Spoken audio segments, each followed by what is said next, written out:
And so as we know, Hashem created the whole world with words, and there's a tremendous creative power in words, particularly in the original Hebrew. Just hearing the Hebrew, saying the Hebrew words, even if you don't know what it means, it's got a power to it.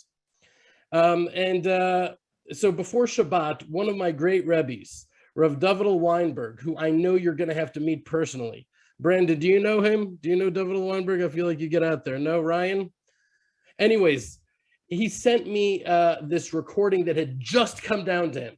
Literally, he said, I just got this from above and I wanted to send it to you. It was like this download that Hashem sent him. And when I listened to it, well, it was the most beautiful expression of these 10 history-changing words that I had ever heard. It was just so beautiful. And I just never heard them like that before. So it's raw, it's not like produced, but I just wanted to share it with you. So here's the song. Lech Lecha, me'artzecha, mimoladitecha, mibeis avicha. Lech Lecha, me'artzecha, mimoladitecha, mibeis avicha, el haaretz asher areka, ve'yei bracha,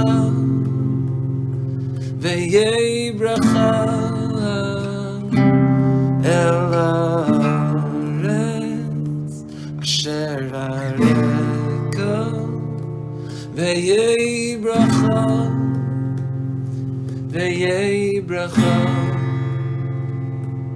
Lech Lecha, me'artzecha, mimoladitecha,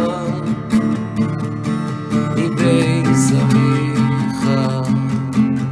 Lech Lecha, me'artzecha, mimoladitecha, mibeis avicha. El haaretz asher areka, ve'yei bracha,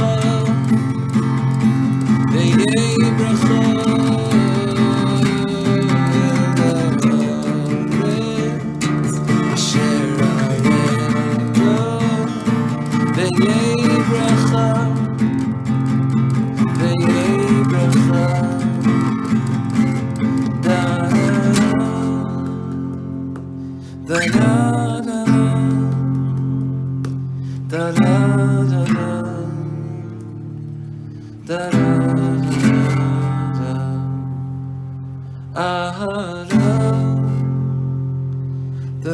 bracha.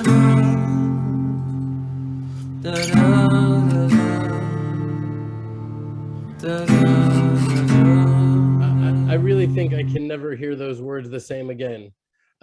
Is it okay? I know a lot of you may not speak Hebrew. I'm looking at your face now. Is it okay that I play Hebrew songs? It does touch you, right? It has to. I mean, even if you don't know what it means, there's something about it. The Torah is just meant to be sung. It's like the difference between seeing something in 2-dimension and then 3-dimension, or between black and white and color. Like I have said those words so many times, but to hear the words sung, the Torah is meant to be sung. It's our song. It's the song of our souls. And so I reached out to him and I asked him if I could play his song on our fellowship. And he sent me a response. I wanted you to hear his response, because this is my favorite thing about the fellowship, is like the show and tell. I can't wait for you to meet him personally, but you'll hear who he is just in his voice. So I said, can I play your song on our fellowship? And this was his response. Shalom, my dear.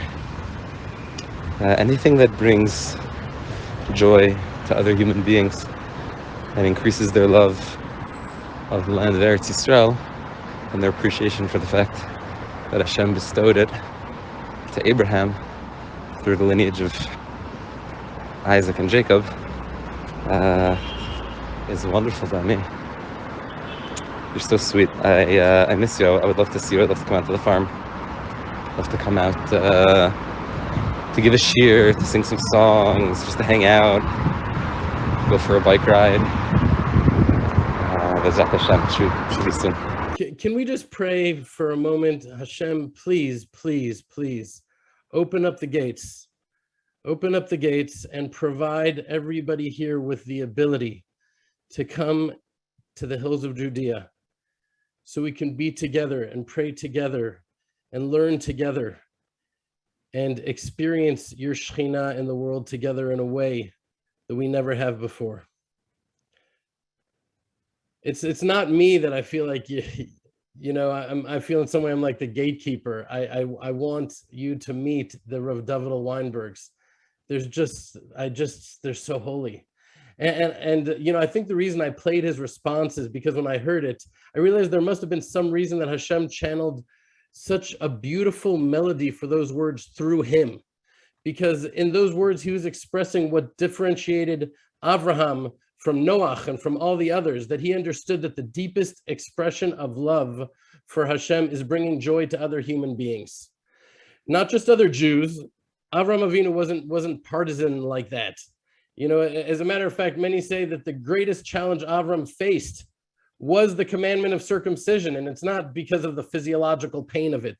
For Avram, that was nothing, but rather that the commandment of circumcision was a manifestation of that shift in a primary facet of his life's mission, from universal to particular. Right? Until then, his mission was to bring knowledge and love of Hashem to the entire world.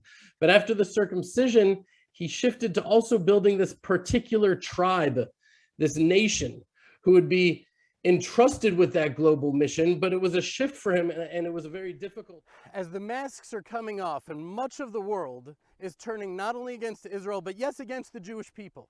If you feel different, if your love for Israel is growing deeper and stronger, if you're thirsting to cleave to the nation of Israel and to the God of Israel, if you're thirsting to learn authentic Torah from Jews in Judea, then the Land of Israel Fellowship is for you.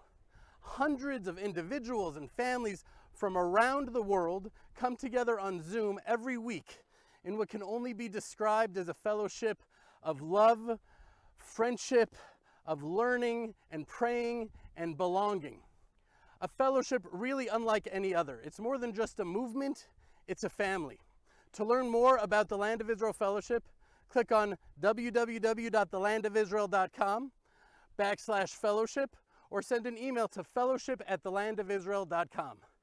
Love and blessings from Judea.